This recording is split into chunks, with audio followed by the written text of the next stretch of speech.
저희가 지난 시간에 들려주신 이야기 잠시 요약을 해보자면 2차 세계대전 이후에 독립한 이 신흥국들이 국내 산업을 많이 육성하기 위해서 장벽을 세웠다. 이런 네. 전략을 썼다. 근데 그게 현실적으로 잘 되지 않았다. 여기까지 말씀을 해주셨어요. 맞습니다. 완벽하게 요약해 주셨습니다. 외우느라 힘들었어요. 많은 국가들이 이제 외국으로부터 주로 이제 선진국이죠. 선진국으로부터 수입되는 이제 공산품을 이제 자체적으로 제작해서 이제 수입을 안 하겠다, 대체한다라는 전략. 좀 어려운 말로 하면 수입 대체 전략을 이제 경제 발전의 방법으로 이제 채택을 했는데, 네. 지난 시간에 말씀드린 것처럼 이제 몇몇 나라들은 이런 방법이 아닌 다른 경로를 채택을 했습니다. 다른 어떤 경로일까요?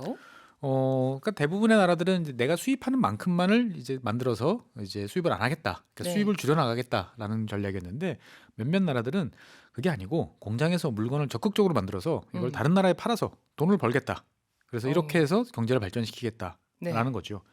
그러니까 이게 대부분의 신흥 국가들은 이제 각종 원료, 뭐 광석 이런 상품들을 이제 선진국에 팔고 공산품을 이제 수입하는 형태였는데, 네. 이제 이런 방식이 아니고 후진국이지만 우리도 물건을 만들어서 선진국처럼 물건을 음. 만들어서 팔겠다. 음. 예, 어떻게 보면 상당히 좀 독특한 방식을 네. 채택을 한 거죠. 그래서 아시아의 몇몇 국가들이 이런 방식을 이제 1960년대부터 채택하기 시작을 했습니다. 그런데 왜 몇몇 국가들만 이런 방식을 채택을 한 걸까요? 이유는 간단했습니다. 이제 팔 상품이 없었기 때문이에요. 음. 인구는 많고 국토는 좁은데 뭐 곡물이라든지 광물 자원 등 뭐 선진국에 팔 만한 물건들 없는 거죠. 그러니까 돈 나올 곳이 없으니까 이런 나라들은 이제 선택의 여지가 없었습니다. 근데 그런 나라들이 어떤 나라들이었나요? 대표적인 나라가 바로 우리 대한민국. 우리나라가 예. 여기 속하는군요. 그 다음에 이제 홍콩, 그 다음에 우리 옆에 있는 대만 등도 네. 이제 비슷한 결정을 했습니다.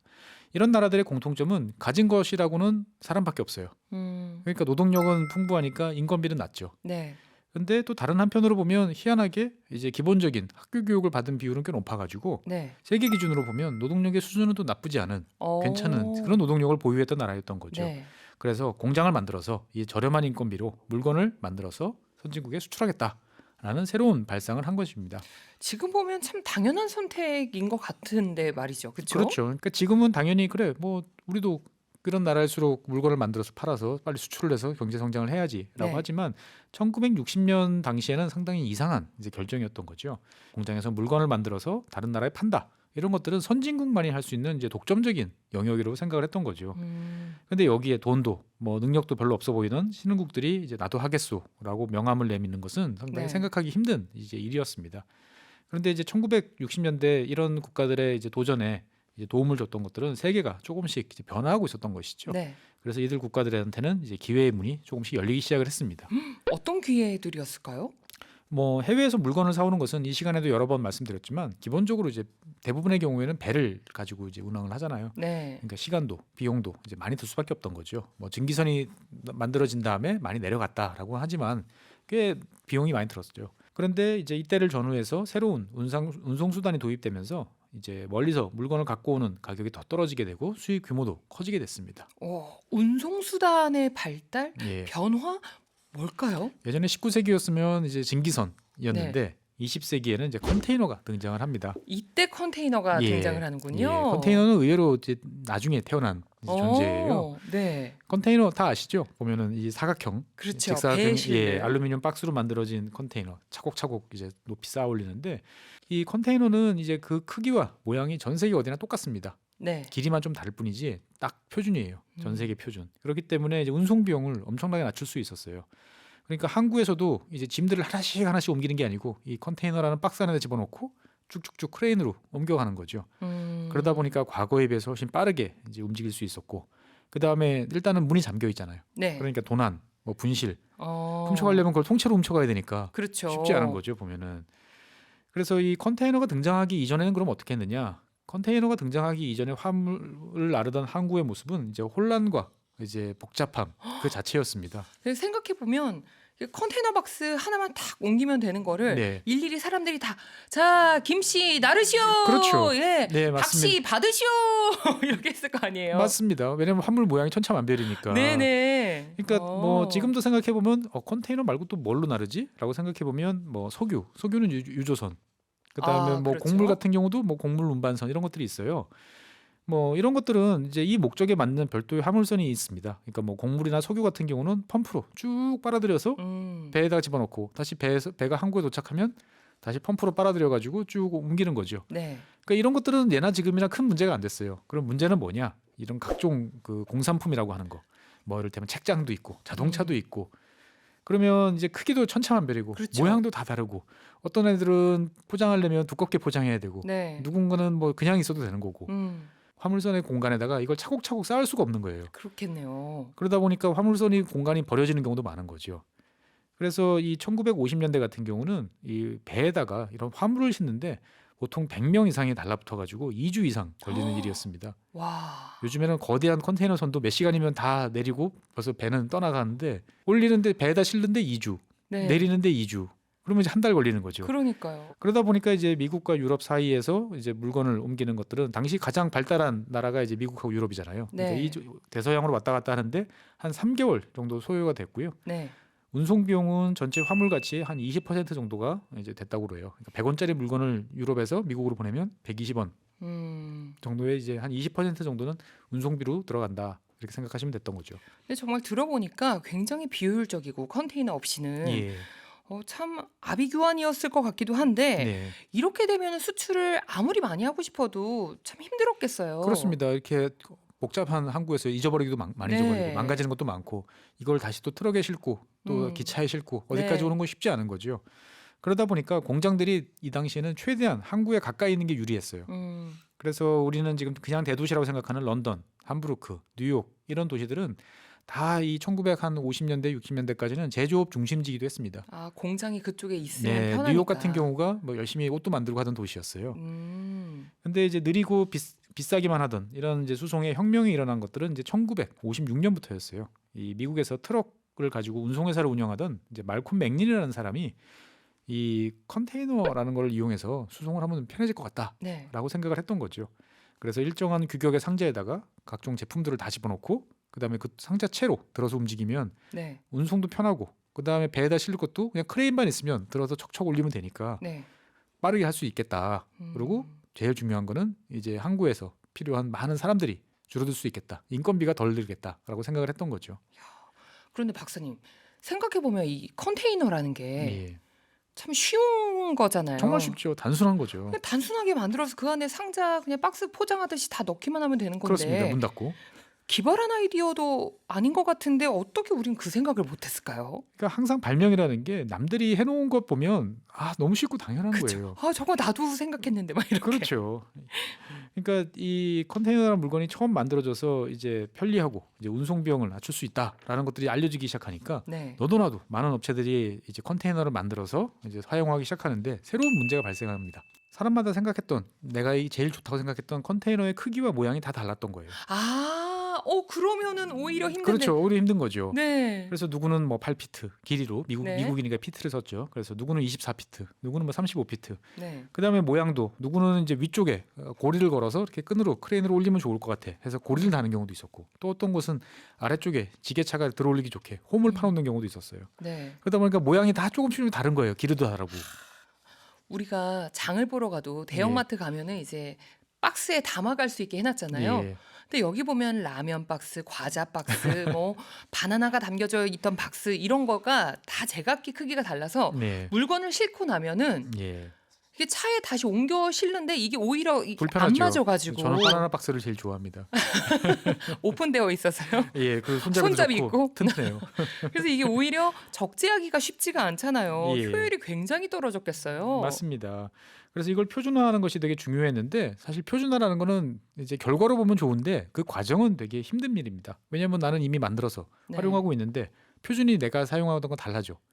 그럼 나는 다시 만들어야 되잖아요. 그렇죠. 그러니까 나는 손해를 볼 수밖에 없는 일이에요. 음, 근데 이런 상황을 이제 조정을 하려면 뭔가 힘있고 돈이 많은 조직과 사람이 등장해야 되는데 그런 조직이 이제 등장을 하게 됩니다. 아따 조직이여라. 그렇죠. 그 돈이 있고 힘이 있는 조직이 나타나면은 이게 다들 좀 이제 말이 이러는 좀 거죠. 달라지지.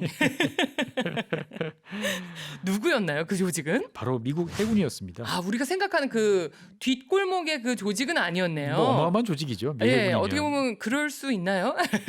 그러니까 미국 해군은 이제 이 2차 세계대전을 치른 지 얼마 안 됐기 때문에 이 전쟁이 나면 막대한 물건을 이제 바다로 이제 수송을 해야 되는데 네. 그게 그렇게 생각보다 훨씬 어렵다는 것을 많이 이제 깨달았던 거죠. 2차 세계대전 때 많은 상륙 작전도 해보고 하니까 네. 예, 항상 전쟁보다 이 물건을 실어 나르는 게 더 힘들다라고 네. 이야기할 정도였는데 그래서 이 미 해군 같은 경우는 평소에 해운 업체들한테 보조금을 이제 지불을 해주면서 대신 너희들은 표준화된 우리 해군이 쓰는 거와 같은 표준화된 운송 설비를 갖춰라.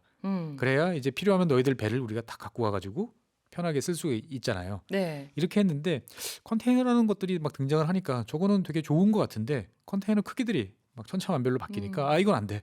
라고 그래가지고 미국 해군이 주도가 돼서 다 불러 모은 거죠. 아, 불러 모아서 통일합시다. 통일합시다. 자 컨테이너 그러면은 어떻게 돼? 이거 반으로 쪼개서 딱딱 겹칠 수 있도록. 네. 그래야 이제 뭐 작은 컨테이너, 큰 컨테이너 있을 수 있지만 결국 합해 보면 똑같은 길이가 될 수 있도록 한 거죠. 네. 그래서 10피트, 20피트, 40피트로 딱 표준화했습니다. 네. 그러니까 10피트짜리 4개면 40피트 하나 딱 만드는 거고, 예, 40피트짜리 공간에 20피트 2개짜리 집어넣으면 되는 거고, 네. 이런 식으로 만들어 놨던 거죠. 이때 표준화가 된 거군요. 그렇습니다. 그래서 이제 1965년에 이제 국제 표준화 기구 ISO라는 곳에서 최종적으로 이제 40피트를 이제 기본으로 하는 이제 모양과 그리고 규격, 그 고리를 어떻게 달 것이냐, 네. 이런 거 같은 경우를 다 합의해서 만들어냈던 거죠. 그래서 전 세계의 컨테이너는 사실 다 똑같습니다. 공통된 모양이에요. 그때부터 이게 규격화가 된 건데 그렇습니다. 효과가 굉장히 좋았을 것 같은데요. 굉장히 좋았죠. 그래서 이제 처음에는 일반 화물선에다가 이제 네. 실다가 1966년에 이제 컨테이너 전용으로 설계된 선박이 미국에서 출발해서 이제 네덜란드로 이제 운항하기 시작을 했습니다.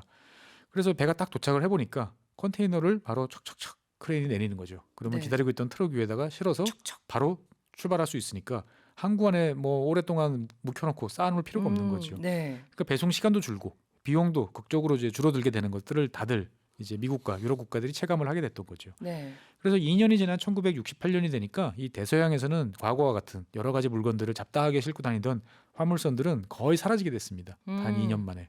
야, 컨테이너 선의 등장이 해운업의 능률을 굉장히 올려줬어요. 예. 아니 그러면 이런 것들이 우리나라에도 영향을 미쳤나요? 아까 1960년대에 이제 기회가 열렸다라고 네. 했는데 그게 여기와 이제 연관이 있는 거예요. 그러니까 컨테이너선을 쓰기 시작하니까 외국에서 물건을 들여오는 비용이 확 낮아지는 거죠. 그러니까 각 이제 선진국들은 외국에서 물건을 이제 들여오는 수입을 많이 하기 시작한 거죠. 네. 그러니까 과거에는 당연히 자기 나라에서 물건을 만들어서 쓰던 물건들이 이제 외국에서 갖고 오는 게 더 싸네. 그러면 수입하자라고 했던 흐름들이 만들어지기 시작했던 거죠. 그러다 보니까 이제 세계 무역 규모가 이제 본격적으로 이제 커지게 됩니다. 네. 그러다 보니 이제 수출을 할 수 있는 여력이 생긴 거죠. 공간들이 많이 생기는 거죠. 그랬겠네요. 예. 그러니까 우리나라도 이제 1960년대 이런 흐름을 이제 올라탈 수 있는 기회가 열렸던 거죠. 근데 생각해 보면 1960년대에 우리나라를 떠올려 보면요. 예. 우리나라뿐만 아니라 대부분의 아시아 국가들이 좀 많이 가난했던 그렇죠. 시기 아닌가요? 찢어지게 가난했죠. 네. 그러면 컨테이너 선에 뭐 싣고 나갈 것도 없는데 뭘 그렇게 수출을 하려고 했을까요? 그러니까 사실 처음에는 컨테이너선이 이 아시아에 와서 가져갈 물건들이 없었어요. 그랬을 것 같아요. 근데 1965년 이제 큰 사건이 벌어지죠. 미국이 베트남 전쟁에 뛰어들면서 상황이 변하기 시작합니다. 네. 역시나 전쟁이 또 상황을 바꿔 놓는군요. 그렇습니다. 이 전쟁은 막대한 물자를 이제 수송을 해야 되는데 당시 뭐 베트남 항구는 아주 낙후되었기 때문에 도저히 이런 일을 할 수가 없었어요. 그래서 네. 미국이 이제 1967년부터 이 항구를 이제 본격적으로 개조를 하고 그다음에 많은 물건들을 실어 날라야 되기 때문에 컨테이너에 들어가는 것들은 되도록이면 컨테이너를 쓰자라고 이제 이야기를 합니다. 네. 그래서 이제 컨테이너를 이용해서 베트남에 물건을 이제 보내기 시작을 합니다. 네. 그런데 이제 갈 때는 미국에서 여러 가지 군수 물자, 식량 이런 거를 컨테이너에 차곡차곡 넣고 가는데 올 때는 이제 빈 컨테이너만 싣고 와야 되잖아요. 그러면 좀 아까운데. 그렇죠. 돈이 안 되는 거죠. 네, 기름값은 빼야 되는데. 그렇죠. 우리가 이제 원래 화물이라는 것들은 갈 때도 중요하지만 올 때도 뭔가를 그렇죠. 채워와야 되잖아요. 그래야 아니면 어디 중간에 들러서 싣고 오던지. 그렇죠. 네. 당연히 이제 이런 생각을 하다 보니까 컨테이너선은 그나마 싣고 올 만한 물건이 있던 일본을 이제 들려서 미국으로 이제 향하게 됩니다. 그랬군요. 당시 이제 급속하게 성장하던 일본으로서는 이제 미국으로 수출을 늘릴 수 있는 좋은 방법이었던 거죠. 그래서 이렇게 해서 이제 일본과 미국을 연결하는 태평양 컨테이너 항로가 이제 만들어지게 됩니다. 네. 하다 보니 이제 이게 좋다라는 것들을 아시아 국가들도 인식을 하게 되고 네. 그래서 이제 이렇게 만들어진 노선들은 이제 좀 있다가 이제 한국, 홍콩, 호주, 필리핀 이런 나라들을 연결하면서 하나의 망을 이제 형성하게 되는 거죠. 주된 노선은 일본과 이제 미국을 연결하는데 네. 베트남 거쳐서 일본 가는 사이에 또 뭔가도 싫어서 그래도 일본에 갖다 놓을 수 있으면 아. 더 좋겠다라고 하는 거죠 보면은. 그 항로 안에 그 주변국들이 좀 그렇죠. 이득을 덕을 많이 본 거죠. 받겠어요. 보면은. 예. 네. 그래서 이제 이 과정에서 유럽과 미국의 기업들은 이제 일본을 비롯한 아시아 국가들한테 물건을 만들도록 시킨 다음에 네. 그 다음에 이걸 들여와서 자기들 상표를 부착해서 팔면 많은 돈을 벌 수 있다라는 것들을 이제 알게 된 거죠. 요즘으로 말하면 이제 주문자 상표 부착, 뭐 OEM이라고 부르는 방식이 OEM. 예, 이때부터 등장한 거죠. 네. 그래서 이 과정에서 1960년대, 70년대를 거치면서 가장 급속하게 성장을 한 것은 일본이었고, 그래서 일본은 이제 막 성장을 하다 보니까 이제 인건비도 오르고 여러 가지 이제 가격들이 오르기 시작을 하는 거죠. 네. 그래서 가격 경쟁력을 유지하기 위해서 이제 단순하고 부가가치가 낮은 작업들은 주변 국가에 이제 넘깁니다. 그 주변국이라 하면 정말 가까운 우리나라였을 그렇죠. 것 같고 또 대만도 가까웠을 맞습니다. 것 같고요. 예, 대만은 이제 대만과 우리나라는 다 과거에 일본의 이제 식민지였고, 네. 또 대만하고 일본은 또 우리와 좀 달라가지고 또 상당히 비교적 과거에 관계가 괜찮았어요. 네. 어쨌거나 이 일본에서 이제 만든 소재와 부품을 일단 가지고 와서 우리는 저렴한 인건비로 이제 조립해서 이제 해외에 수출하는 이제 이런 형태가 되는 거죠. 네. 그러니까 우리가 일부를 만들어서 다시 일본으로 돌려보낼 수도 있고, 아예 그 자체로 이제 미국이나 뭐 유럽으로 보내는 이런 일도 생겼던 거죠. 그러니까 이런 저부가가치 일이었기 때문에 우린 조립만 하는 거였으니까 떨어지는 몫은 작았지만 어쨌거나 이제 규모가 점점 커지면서 외국에서 국내에 돈이 이제 달러가 들어오게 되는 거죠. 네. 그러면서 경제는 발전하게 됐습니다. 그러니까 이제 기업들도 이런 과정을 지켜보면서 야, 수출을 하면 돈을 벌 수 있다. 이게 돈 되는 사업이다라는 것들을 이제 알게 됐고, 다들 이제 그러면 뭔가 해보려고 수출이라는 이 장에서 기회를 노리게 됐던 거죠. 네. 또한 정부 역시 이런 과정을 처음에는 약간의 의심스러운 눈초리 쳐다보다가 아, 이게 정말 돈이 되고 그렇죠. 꼭 필요한 달러가 들어온다. 눈으로 목격했잖아요. 그렇죠. 지금. 그렇기 네. 때문에 적극 이제 지원하게 나섰던 거죠. 그래서 1970년대쯤 되면 이제 일본을 축으로 해서 그 뒤에 한국, 대만, 홍콩, 싱가포르 4개 국가가 수출을 통해서 이제 빠르게 성장하는 모습을 이제 전 세계에 이제 보여주게 되었고요. 네. 그래서 아시아의 4마리 용이라는 표현을 이제 그때부터 사용하게 됐습니다. 아시아의 4마리 용이 이때부터 예. 등장을 하는 거군요. 그렇습니다. 그러면 수입 대체 전략을 채택한 국가들은 어떻게 됐어요? 대부분 다 실패했어요. 아. 왜냐하면 이제 경쟁력 없는 제품이기 때문에 그쵸. 비싸고, 네. 예, 그리고 소비자도 만족 못하고 의미 있는 경제 성장도 만들어내지 못했던 거죠. 근데 이제 우리 같은 수출주도 성장 모델은 국제 흐름에 맞춰서 선진국 사람들의 눈높이에 맞춰서 네. 뭐라도 만들어 팔려고 네. 노력을 하면서 단계적으로 계속 성장을 했던 거죠.